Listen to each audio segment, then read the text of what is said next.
नमस्कार दोस्तों, स्वागत है आप सभी का एकाक्ष ट्यूटोरियल्स पर। मैं हूं गौरव।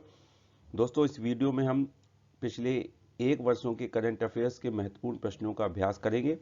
यदि किसी प्रश्न के उत्तर में कोई गलती हो तो आप कमेंट बॉक्स में सही आंसर बताइए और एकाक्ष ट्यूटोरियल्स को सब्सक्राइब कीजिए। वीडियो पसंद आए तो वीडियो को शेयर कीजिए। एकाक्ष ट्यूटोरियल्स पर प्लेलिस्ट के माध्यम से वीडियोस उपलब्ध हैं, current affairs, history, general studies के, और चैनल पर वन लाइनर टेस्ट भी कराए जाते हैं जिससे कि आप अपनी वास्तविक तैयारी को परख सकते हैं।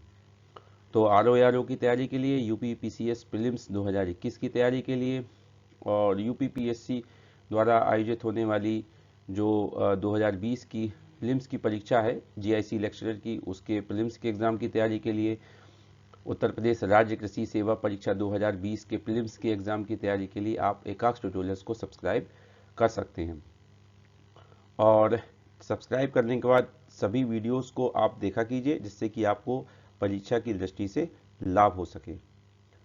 तो चलिए वीडियो को हम शुरू करते हैं।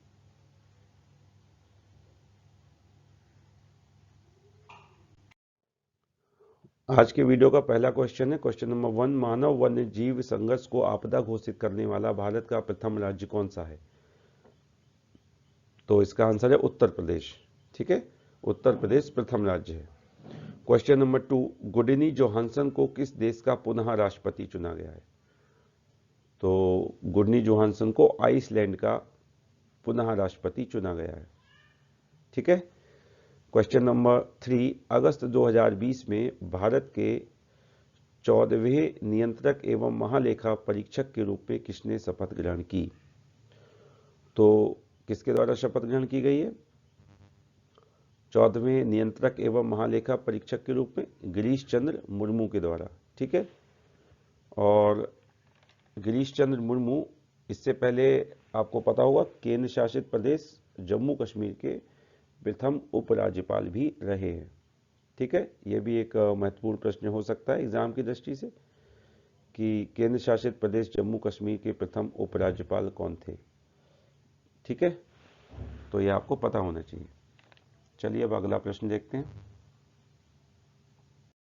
अगला प्रश्न है क्वेश्चन नंबर 4। केंद्र सरकार द्वारा देश में 200 शहरी वन विकसित करने के लिए पर्यावरण दिवस के अवसर पर किस योजना को प्रारंभ करने की घोषणा की गई? तो किस योजना को प्रारंभ करने की घोषणा की गई? तो उसका नाम है नगर वन योजना। ठीक है, नगर वन योजना। पर्यावरण दिवस कब मनाया जाता है? 5 जून को। तो यह घोषणा की गई है और इस योजना के अंतर्गत जो नगर निकाय हैं, स्थानीय निकाय हैं, गैर सरकारी संस्थाएं हैं, वन विभाग है और जो नागरिक हैं उनका भी सहयोग लिया जाएगा। ठीक है, शहरी वन विकसित करने के लिए। Question number 5। Digital payments index किसके द्वारा लॉन्च किया गया? तो यह किसके द्वारा लॉन्च किया गया? इसको डिजिटल भुगतान इंडेक्स भी कहा जा सकता है। ठीक है, तो इसको भारतीय रिजर्व बैंक के द्वारा लॉन्च किया गया। ठीक है, और इस इंडेक्स ये जो इंडेक्स है ये पाँच पैरामीटर पर आधारित है। ठीक है, 5 पैरामीटर्स हैं इसके लिए, जिसके आधार पर ये इंडेक्स बनाया जाएगा और इसके द्वारा जो डिजिटल पेमेंट किया जाता है उसका अध्ययन किया जाएगा कि डिजिटल पेमेंट्स में कितनी वृद्धि हुई है पिछले वर्षों में, किस प्रकार से वृद्धि हुई है। ठीक है, उसका पूरा अध्ययन किया जाएगा। Question number 6। विश्व का शीर्ष शस्त्र आयातक देश कौन सा है 2015 से 2019 के लिए? ठीक है, वर्ष 2015 से 2019 के लिए विश्व का शीर्ष शस्त्र आयातक देश, तो इसका आंसर है सऊदी अरब। कौन सा देश है? सऊदी अरब। क्वेश्चन नंबर 7 है उत्तर प्रदेश के किस संस्थान ने ARIIA 2020 की रैंकिंग में सर्वश्रेष्ठ प्रदर्शन किया? तो इसका आंसर है IIT कानपुर।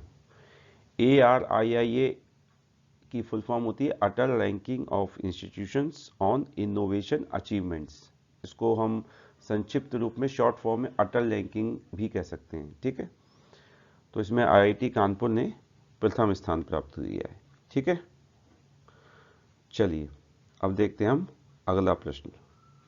क्वेश्चन नंबर 8, दिसंबर 2020 में मणिपुर में किस बहुउद्देशीय परियोजना का उद्घाटन किया गया? तो दिसंबर 2020 में मणिपुर में थौबल परियोजना का उद्घाटन किया गया था। किसका? थौबल परियोजना का। ठीक है। क्वेश्चन नंबर 9, विश्व आर्थिक मंच द्वारा जारी वैश्विक प्रतिस्पर्धात्मकता सूचकांक 2020 में भारत को कौन सा स्थान प्राप्त हुआ है? तो इसमें भारत को 72वां स्थान प्राप्त हुआ है। कौन सा स्थान? 72वां स्थान प्राप्त हुआ है। ठीक है, 72। और प्रथम स्थान किसको प्राप्त हुआ है? स्विट्जरलैंड को। ओके, पहला स्थान स्विट्जरलैंड का है। क्वेश्चन नंबर 10, जुलाई 2020 में नासा द्वारा मंगल मिशन के लिए बनाए गए रोवर का क्या नाम है? नासा का जो मंगल मिशन है उसके लिए जो रोवर बनाया है नासा ने, उसका नाम क्या है? तो उसका नाम है परसीवरेंस। ठीक है, ओके। क्वेश्चन नंबर 11, जून 2020 में 36वें आसियान शिखर सम्मेलन 2020 का आयोजन वीडियो कॉन्फ्रेंसिंग के माध्यम से कहां किया गया? तो कहां किया गया? हनोई में, वियतनाम। ठीक है, देश का अगर ऑप्शन में देश का नाम दिया हो तो वियतनाम ऑप्शन होगा, और यदि स्थान, जगह या शहर का नाम दिया हो ऑप्शंस में तो हनोई जो है वो ऑप्शन सही होगा। ठीक है। क्वेश्चन नंबर 12, भारत की प्रथम संपर्क रहित एयरपोर्ट कार पार्किंग की शुरुआत कहां की गई? क्या होगा इसका आंसर? हैदराबाद एयरपोर्ट। कहां की गई है ये? हैदराबाद एयरपोर्ट पर।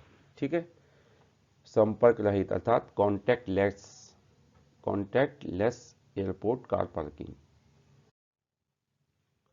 क्वेश्चन नंबर 13, केंद्र सरकार द्वारा सिविल सेवाओं के कार्मिकों या कर्मचारियों की क्षमताओं को बढ़ाने के उद्देश्य से किस कार्यक्रम को प्रारंभ किया गया? तो इसका आंसर है मिशन कर्मयोगी।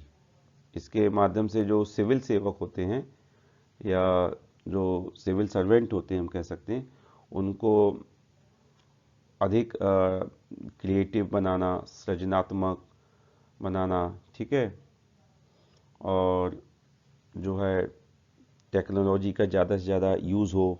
ठीक है, ये सब जो है इसका उद्देश्य होगा मिशन कर्मयोगी का, इस योजना का। ठीक है। क्वेश्चन नंबर 14, किस द्वीपीय देश द्वारा अगस्त 2020 में पर्यावरणीय आपातकाल की घोषणा की गई? तो क्या आंसर होगा इसका? अगस्त 2020 में मॉरिशस द्वारा यह घोषणा की गई। ठीक है, और इसका कारण जो था वो पता होना चाहिए आपको कि जापान की एक कंपनी है, उसका जो तेल टैंकर था उससे जो है तेल का रिसाव जो है वो होने लगा था मॉरिशस के दक्षिण पूर्वी तट के पास। ठीक है, तो उस वजह से ये पर्यावरणीय आपातकाल की घोषणा की गई। क्वेश्चन नंबर 15, IUCN की ऑर्किड की रेड लिस्टिंग प्रारंभ करने वाला भारत का प्रथम राज्य कौन सा है? IUCN की ऑर्किड की रेड लिस्टिंग प्रारंभ करने वाला भारत का प्रथम राज्य कौन सा है?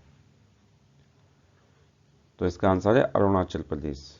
ठीक है, अरुणाचल प्रदेश। क्वेश्चन नंबर 16 है, आवर्ती भुगतान के लिए UPI ऑटोपे नामक सुविधा किस संस्थान के द्वारा लॉन्च की गई? तो यह लॉन्च की गई है भारतीय राष्ट्रीय भुगतान निगम।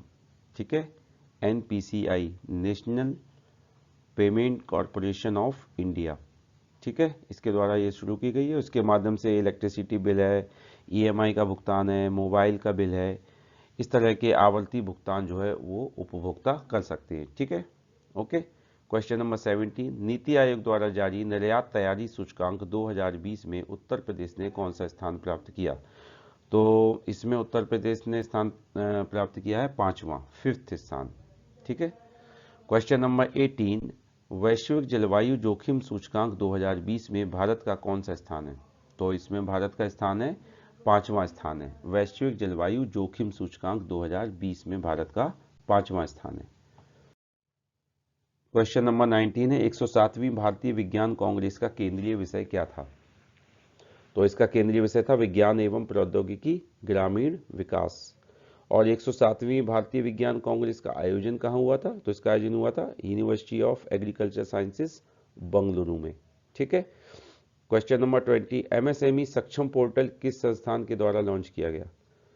तो एमएसएमई सक्षम नाम से जो पोर्टल लॉन्च किया गया है वो लॉन्च किया गया सिडबी के द्वारा। ठीक है, सिडबी द्वारा credit bureau firm TransUnion CIBIL के सहयोग से, ट्रांस यूनियन सिविल के सहयोग से सिडबी के द्वारा इसको लॉन्च किया गया।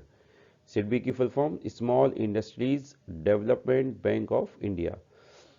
और आज के वीडियो का अंतिम प्रश्न है क्वेश्चन नंबर 21, फरवरी 2020 में आधिकारिक रूप से राष्ट्रमंडल में पुनः शामिल होने वाला देश कौन सा है?